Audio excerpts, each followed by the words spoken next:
Dear viewers, আপনাদের সামনে আজ আরেকটি নতুন লেসন নিয়ে হাজির হলাম, যেটি হচ্ছে রাইট ফর্ম ভার্বসের উপর লেসন, যেটিকে আমরা সাবজেক্ট ভার্ব এগ্রিমেন্ট বলতে পারি। তো এটি হচ্ছে lesson number 2।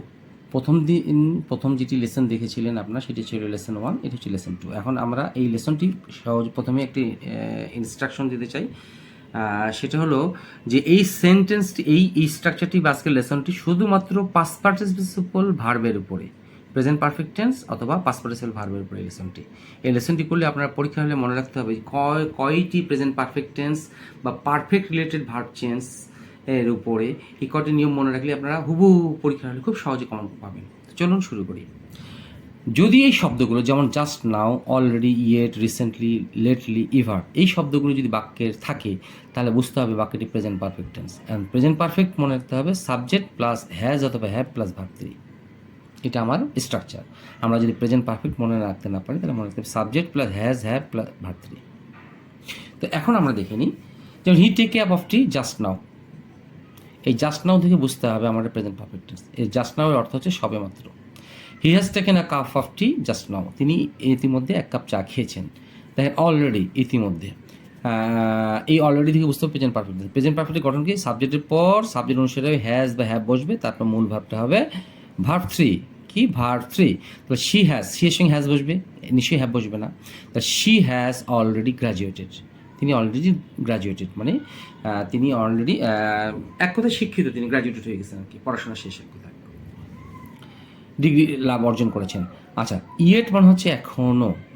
I not receive a job application for him yet, তার কাছ থেকে এখন একটা জব অ্যাপ্লিকেশন পাইনি।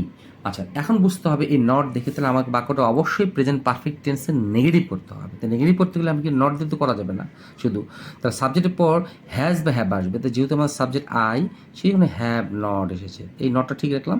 এই মূল ভাবটা হয়ে গেল পাস্ট পার্টিসিপল। এই দেখেন আমাদের ভার্ব 3, তার মানে এটা পারফেক্ট টেন্স হয়ে গেল।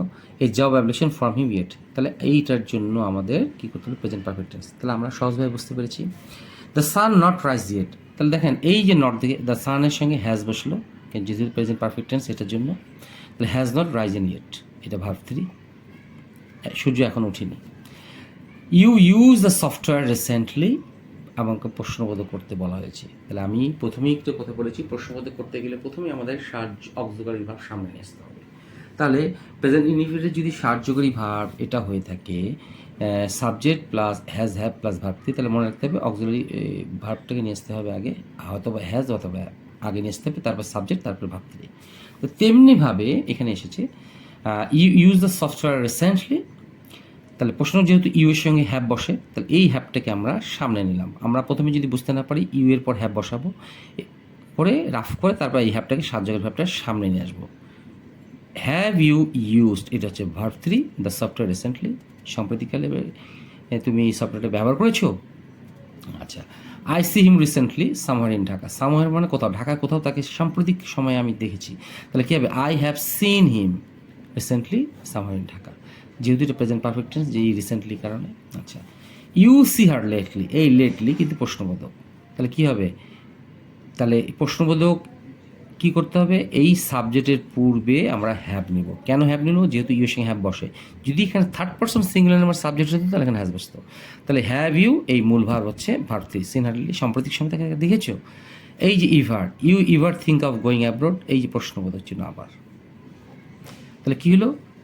এই হ্যাভ ইউ ইভার, হ্যাভটা সামনে চলে আসলো, অক্সিলারি ভার্বে, প্রেজেন্ট পারফেক্ট টেন্সের অক্সিলারি ভার্ব সামনে চলে আসবে। Have you ever thought of going abroad, তুমি কি বিদেশে যাওয়ার চিন্তা ভাবনা কখনো করেছো? আচ্ছা আচ্ছা, আমরা আবারও দেখানোর চেষ্টা করছি যে আমি যদি লিখি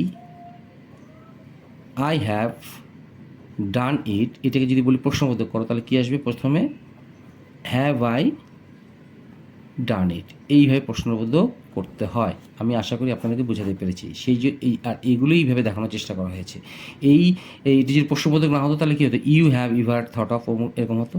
তো যেহেতু এটা প্রশ্নবোধক, সেই জন্য এই হ্যাভটাকে এখানে না বসায় এটা এইখানে বসা হয়েছে সাহায্যকারী ভার্ব হিসেবে, এবং এই জন্য এখন প্রশ্নবোধক বাক্যটা ঠিক হয়েছে। পরের পেজে আমরা চলে যাই।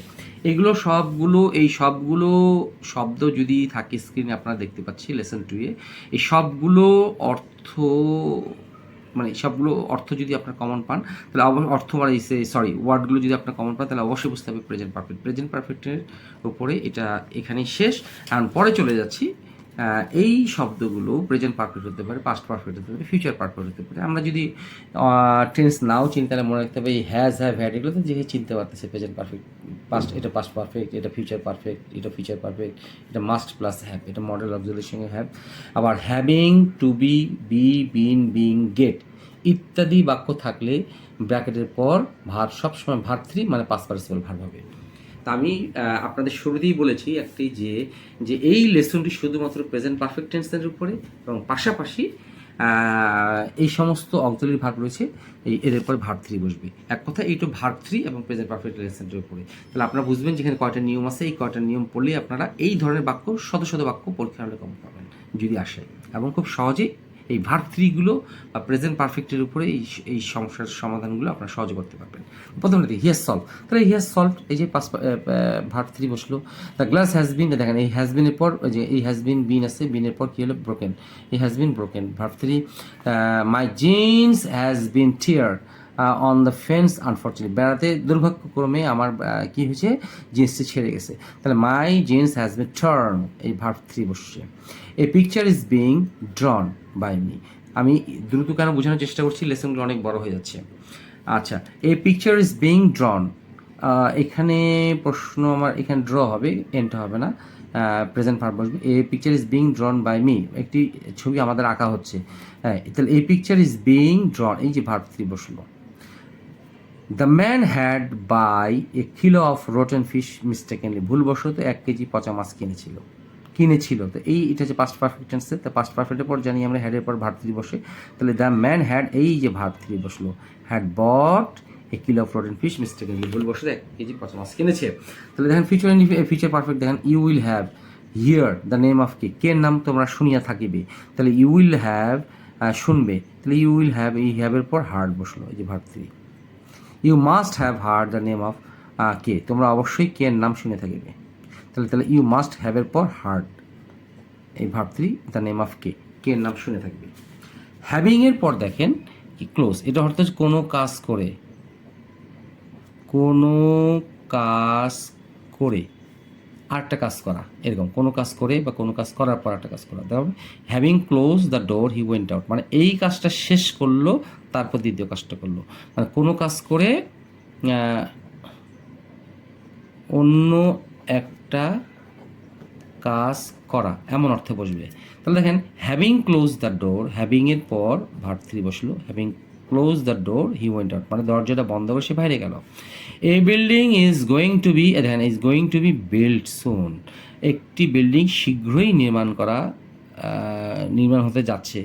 আচ্ছা, a school building is going to be build, হ্যাঁ নির্মাণ হতে যাচ্ছে। এই গোয়িং টু পর বিল্ডের পাস্ট পার্টিসিপল হচ্ছে বিল্ড।